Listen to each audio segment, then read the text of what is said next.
Bonjour à tous et bienvenue sur cette nouvelle vidéo. Aujourd'hui je vais vous parler d'un sujet que je ne connaissais pas, il y a quelque temps encore, ou plutôt un sujet que j'évitais consciemment. Il s'agit d'hypnose, ou plutôt de l'auto-hypnose dans le cadre de cette vidéo. Pour moi, comme pour je pense la majorité des gens, l'hypnose est un domaine qui me faisait peur.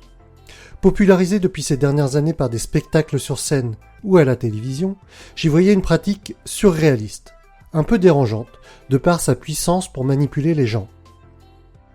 Comme pour tous les sujets de toute façon, quand on ne connaît pas bien la chose, cela nous fait peur. Malgré tout, je suis quelqu'un de curieux et assez ouvert d'esprit, je pense. Si bien que j'ai abordé la lecture de l'ouvrage que je vais vous présenter dans cette vidéo avec beaucoup d'intérêt. Le titre du livre est « Pratiquer l'auto-hypnose au quotidien » de l'auteur Jean Dorido.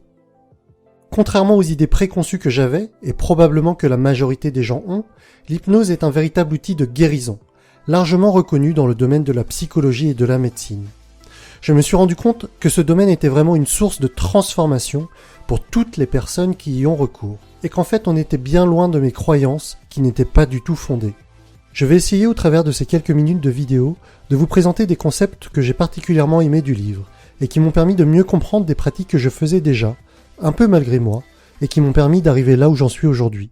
C'est vraiment fascinant de se rendre compte qu'on peut avoir de bonnes pratiques que l'on a mises en place seul, parce qu'on sentait que ça nous faisait du bien, sans pour autant avoir toutes les clés et le vocabulaire, ou les associations scientifiques qui vont bien.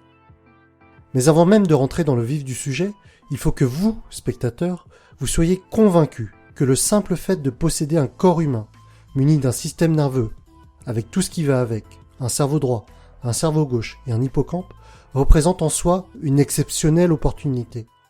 Vous êtes la plus perfectionnée des machines qui existent sur cette planète. Et ce qui fait la différence entre vous et une autre personne, c'est seulement la façon dont vous utilisez ce colossal ordinateur qui est en vous. Ce que je veux dire par là, c'est que nous avons tous un potentiel illimité, à partir du moment où nous savons exploiter les ressources que nous avons, et que nous nous en donnons la peine. Finalement, c'est ce que le livre nous invite à faire, en allant chercher au plus profond de soi.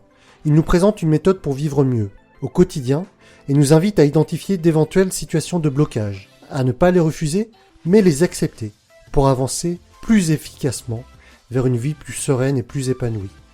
L'auteur nous explique que dans notre tête, il y a 3 fonctions différentes. Nous avons un cerveau rationnel, un robot, et enfin un cerveau émotionnel. Le premier, le rationnel, est celui qui traite toutes les données logiques. Il raisonne de manière analytique et séquentielle. Notre robot, ou automate, exécute ce qu'on lui a appris, ce pourquoi il a été programmé. Et enfin, c'est dans notre cerveau émotionnel qu'est défini notre inconscient. Il va traiter tout ce qui est relatif aux intuitions, aux sentiments. C'est de lui que l'on va se rapprocher via l'auto-hypnose. L'auteur nous indique qu'il existe à l'intérieur de ce cerveau émotionnel un génie capable de réaliser nos rêves les plus fous. Et l'auto-hypnose, c'est finalement cela, apprendre à communiquer avec ce génie, à établir une discussion avec notre état inconscient, qui va nous permettre de réaliser nos souhaits les plus invraisemblables. Ce génie est là pour nous servir et répondre à nos demandes, à partir du moment où nous arrivons à travailler avec lui. Il a beaucoup d'imagination et de créativité. Une fois qu'une cible a été clairement ancrée dans cette partie du cerveau, le génie saura nous mener vers celle-ci. En état d'hypnose, le cerveau émotionnel est réceptif, et c'est à ce moment précis qu'il est possible de discuter avec. Autrement dit, si vous voulez changer des choses dans votre vie, si elle ne vous convient pas, ou qu'il y a des choses qui ne sont plus en phase entre vos actions au quotidien et votre raison d'être, alors il faut absolument apprendre à parler avec votre cerveau émotionnel, car c'est lui qui a les clés. Il s'occupera, sans que vous ne vous en souciez, de reprogrammer votre robot, de le mettre à jour, car c'est sa fonction. Au cours d'une séance d'hypnose, il y a toujours 3 phases. La première est l'induction. C'est la phase durant laquelle vous vous plongez dans un état hypnotique. Cette étape peut être facilitée en fixant intensément le cœur d'une cible, une flamme, un pendule ou le regard d'un hypnotiseur. Vient ensuite la phase de travail. C'est durant celle-ci que des suggestions peuvent être appliquées à votre cerveau émotionnel et ainsi rentrer en dialogue avec votre inconscient.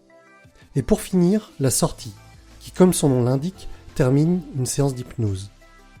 Les 5 sens que nous possédons composent notre système d'acquisition de données.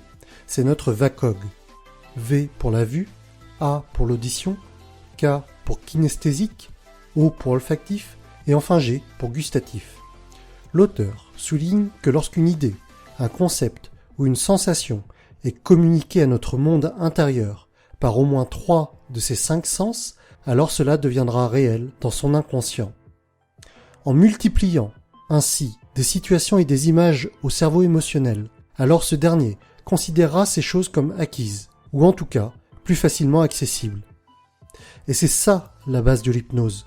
La suggestion et la répétition des phases de travail vont permettre d'atteindre plus facilement nos objectifs, en rendant possible à notre inconscient ce qui paraît impossible à notre cerveau rationnel. C'est ensuite la créativité et l'imagination de notre génie interne qui se chargera d'arranger les choses pour que cette projection de notre monde intérieur se matérialise dans le monde extérieur. Le livre propose tout un tas d'exercices et d'exemples pour illustrer ces éléments et m'a personnellement donné de nouveaux outils pour rentrer plus facilement dans cet état de transe, nécessaire pour être en communication avec mon inconscient. L'auteur précise qu'une bonne transe hypnotique devrait être composée des 5 éléments suivants. Il faut être à la fois détendu, concentré, ouvert, curieux et enthousiaste. Si l'un de ces paramètres venait à manquer à nos séances d'hypnose, alors celle-ci se traduirait par une transe négative, pour devenir un symptôme. En réalité, des situations hypnotiques, nous en avons plein au quotidien. Dans les transports en commun, lorsque l'on lit, pendant que l'on rêve, au cours d'une promenade, ou devant la télévision.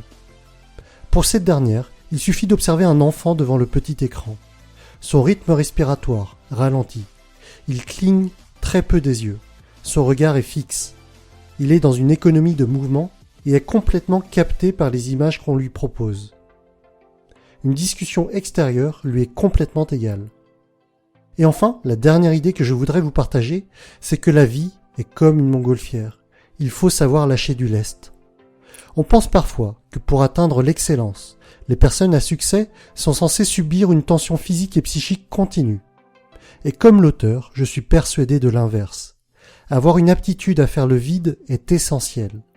Lorsqu'il y a trop de tension dans votre corps, cela bloque ses ressources intérieures et cela le pénalise. Ne négligez pas cela. Apprenez à trouver le bon équilibre entre avancer vers vos objectifs et moments de détente, relaxation et lâcher prise. Pour conclure, j'ai trouvé ce livre très instructif. Si comme moi auparavant, vous considérez l'hypnose comme étant quelque chose de repoussant, de dérangeant, voire même d'inquiétant, alors le livre fait un vrai travail pour mettre à l'aise le lecteur avec le sujet et démystifie les craintes que l'on pouvait avoir à l'origine. Apprenez à utiliser les clés que le livre vous propose et ça sera un formidable point de départ pour votre transformation. Bourré d'astuces et de conseils, nous avons là une véritable méthode nous permettant de réveiller notre potentiel en nous connectant avec notre génie interne. C'est donc une lecture que je vous recommande vivement. Voilà pour aujourd'hui.